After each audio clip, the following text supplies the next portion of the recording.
Welcome to Daily Divinity. Today we're talking about the Nine of Swords. We're going through the swords cards. If you'd like a overview of the suit of swords, I have a video for that. If you'd like an overview of tarot generally and how to read the Celtic Cross and the Major Arcana and the Minor Arcana, I've got a video for that, Tarot 101. But if you are just specifically looking and thinking and wanting to know about the Nine of Swords, then you're in the right place. Let's dive in.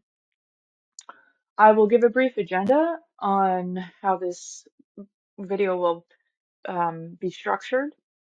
If you like it, if you get value from it, please do click that button. That means like on the YouTube land. If you have questions or requests for information to be shared, comment, and make sure to subscribe because Daily Divinity does in fact mean that there are daily contributions. So stay up to date and stay divine.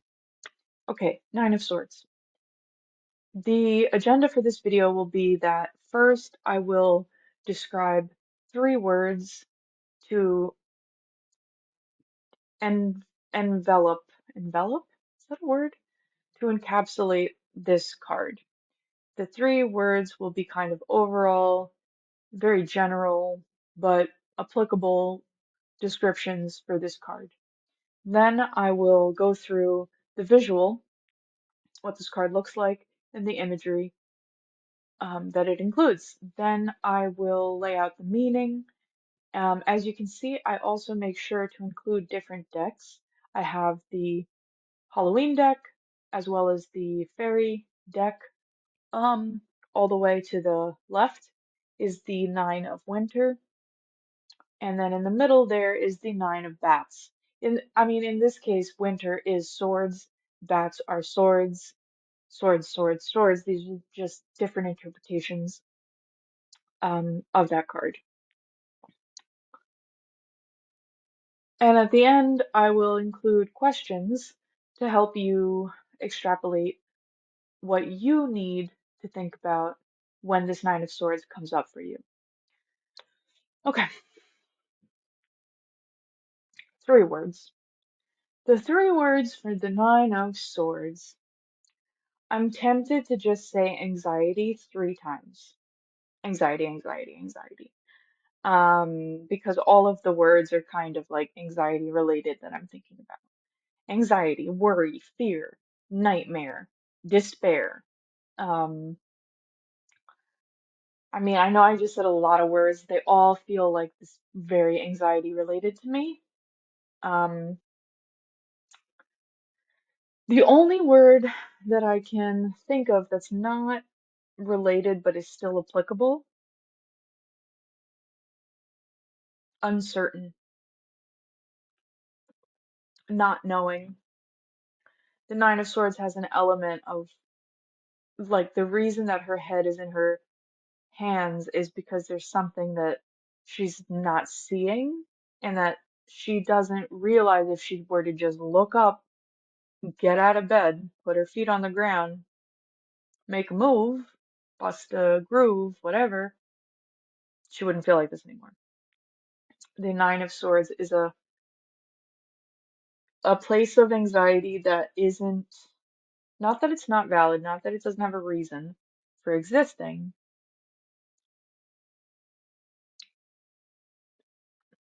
but it does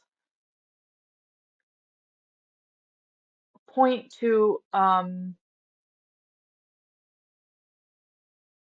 a certain uncertainty and a certain not knowing and a certain like you're not aware of the problem and you're choosing to not look at it.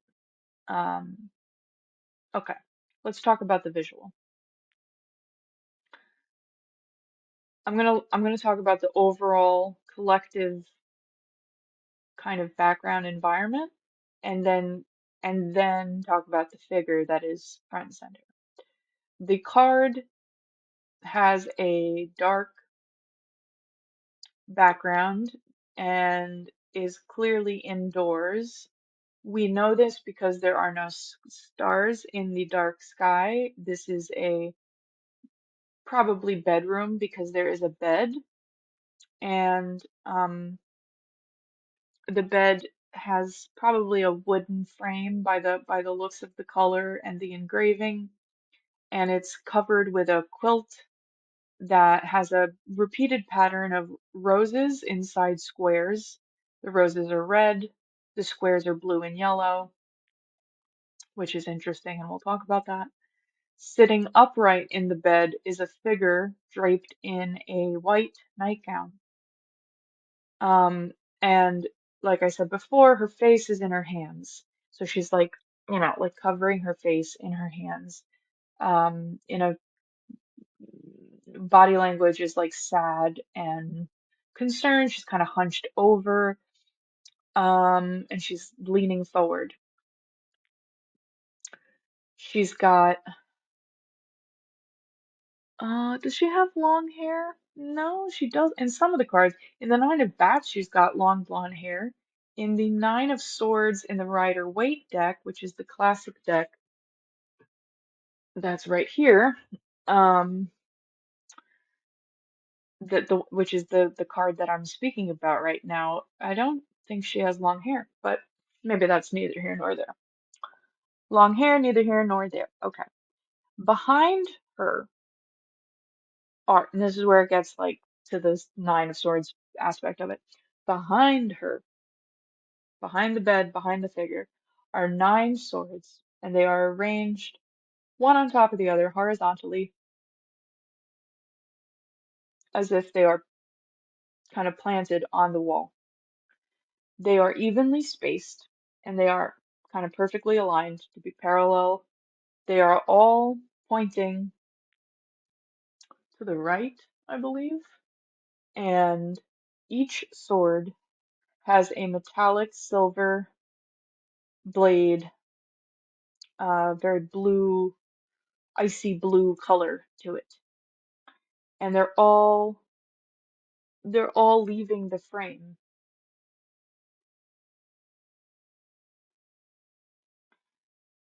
Um, what else should I mention?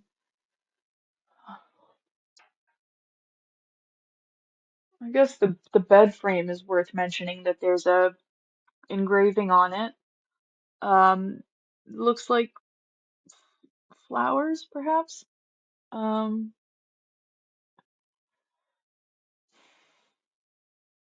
yeah, and then the floor is a light color, whereas in the Nine of Bats it's a dark color. Okay, great. So this is the Nine of Swords visually. Let's talk about the meaning of the Nine of Swords. Let's start with that quilt, because I've never really given the quilt any thought, and when I was describing it, I thought about it. So just overall, this card it has very contrasting colors, very stark, intimate setting, right? It's the bedroom. She's in bed. She's underneath the blankets. The colors, the shapes, everything plays a role. So the red roses, red are a color of power, passion, blood. Um, you would die for that thing that you care so much about. Um, and roses are a very passion they represent a lot of passion, kind of a flower. The fact that they are inside of, first of all, squares. Squares are associated with four, the number four, because there are the four sides that are all equal. And the number four in the tarot world, especially in the minor arcana, but also in the major arcana, which is the Emperor, is card number four. In the tarot world, the number four is about stability, sometimes about conservation, sometimes about rest and reflection. And I say this because I bring this up because the passion is kind of repeatedly caged inside this place of rest and reflection. It's almost like the Nine of Swords figure, this woman, she's almost like you, like the rest and reflection, which could be useful, is in this case the opposite. Like it is not useful. It is not helping at all. She's drowning inside her own worry and fear, and that's because she's in bed, face in her hands, when she could be outside in the sunshine playing around and goofing about, not worrying about a thing. Or at the very least, looking at her problems, like face the swords. Look at the swords. Pick up a sword. Hello, right? And it's something to note too is that the Ten of Swords, which comes directly after this, is a card of like this is leveled up in the Ten of Swords. Like the situation has escalated. So for in the nine, she's worried. In the 10, she's maybe dead. She's face down. Now her head is no longer in her hands. It's now just facing the floor directly. And she's defeated. It's the tens are a number of completion, whereas nine is you're approaching the end. 10 is just it's the end. And so it's the swords as a suit, and you can find out more about this in my video where I go into like how they represent the air signs, Libra, Gemini, Aquarius, and what the air sign, all that.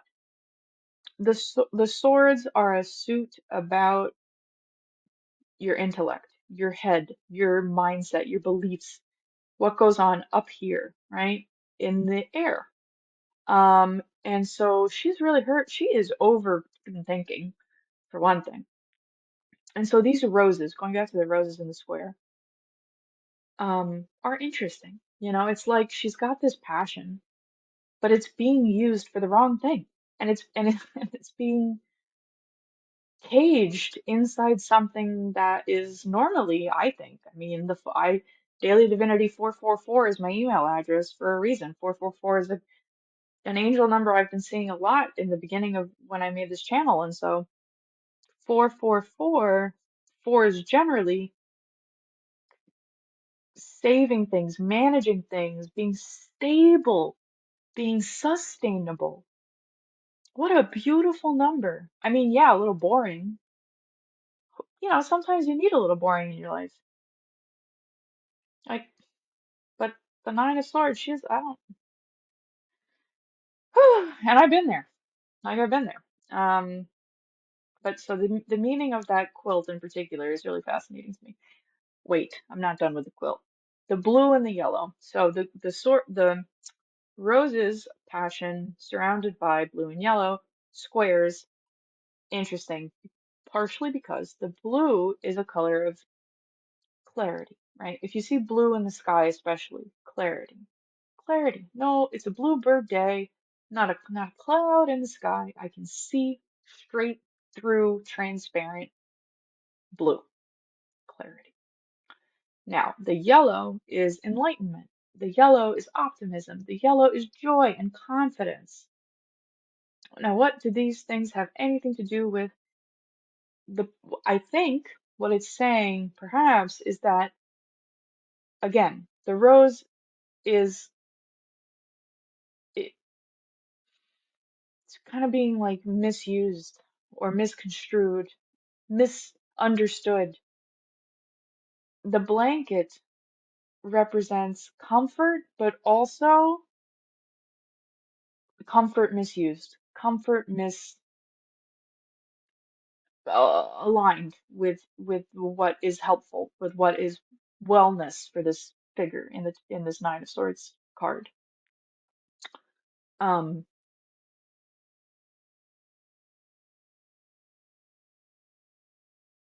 I've never actually seen anyone else interpret that quilt. I will need to look into it. Perhaps I'll make a follow-up video. That's my interpretation. If anyone has what that quilt means, please do drop it in the comments because it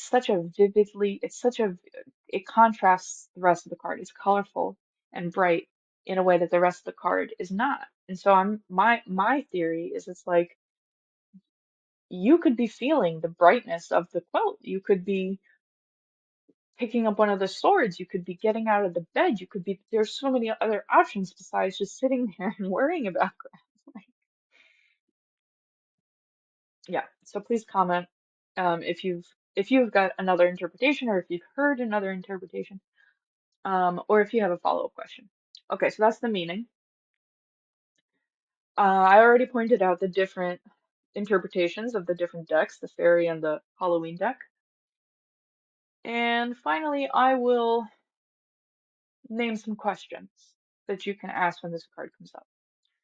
Number one, what are you worrying about that does not need to be worried about? What are you worrying about that it's not helping to worry about? It's the same question, just said differently. Question number two, what is a different behavior or action that you can take instead of fear and worry and anxiety and despair? What is a pivot, a shift? How can you essentially, the metaphor here is how can you get out of bed? How can you put your feet on the ground and walk forward? How can you pick up a sword and use it? But in like actual practical in your life terms. So those are the questions that have to do with the Nine of Swords. I hope you find them helpful. If you do, again, please engage. Let us know. Um let me know either in the comments. You can also email me if you don't want it to be public. Um yeah. The Nine of Swords takes it kind of out of a person, but I think it's a loving card. At the end of the day, it's a loving card because it's a reminder that whatever it is that you're feeling this way about, it's not what you think it is. It's either not what you think it is or it's not going to impact you the way you think it's going to impact you. There is something you don't know that you don't know. And you're trying to figure out what you don't know by thinking about, oh my God, oh my God, oh my God. Let it go. Let it go, pick it up, just do something different. Um,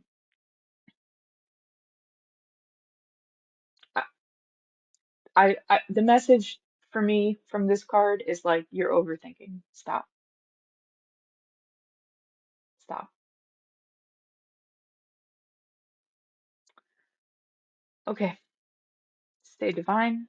Enjoy your day. Enjoy your night.